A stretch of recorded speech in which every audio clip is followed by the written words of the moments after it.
বন্ধুরা, কখনো ভেবে দেখেছো তোমার জীবনের এমন একটা মুহূর্ত আসবে যেখানে সব শেষ বলে মনে হবে? ঠিক সেই মুহূর্তেই লুকিয়ে থাকে এক নতুন শুরু।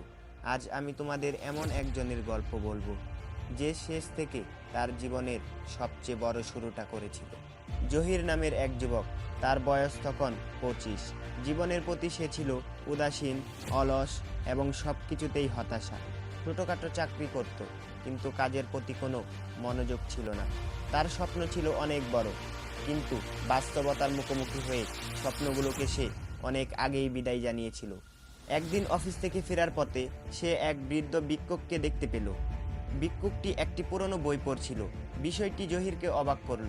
তিনি কৌতূহলী হয়ে বৃদ্ধর কাছে গেলেন এবং জিজ্ঞাসা করলেন, আপনার অবস্থা এত খারাপ, তবু আপনি বই পড়ছেন কেন?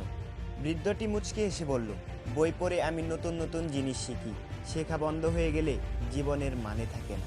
জহির অবাক হয়ে বৃদ্ধকে আরেকটি প্রশ্ন করল, আপনার বয়স কত?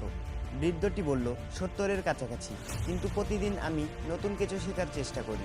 তুমি কি জানো, আমার জীবনের সবচেয়ে বড় কাজগুলো আমি শুরু করেছিলাম যখন সবাই আমাকে বলেছিল তোমার সময় শেষ হয়ে গেছে। এই কথাগুলো জহিরের মনে গভীরভাবে প্রভাব ফেলল।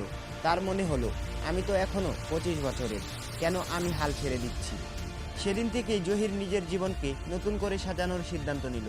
সে ছোট ছোট পরিবর্তন শুরু করলো। প্রথমে প্রতিদিন গড়ে ওঠা শুরু করলো, এরপর নিজের সময় এবং শক্তি গুছিয়ে কাজ করা শুরু করলো। চাকরির পাশাপাশি নিজের শখ নিয়েও কাজ করা শুরু করলো। 1 বছর পরে জহির সেই হতাশা যুবকটি আর নেই। সে নিজেকে বদলে ফেলেছে।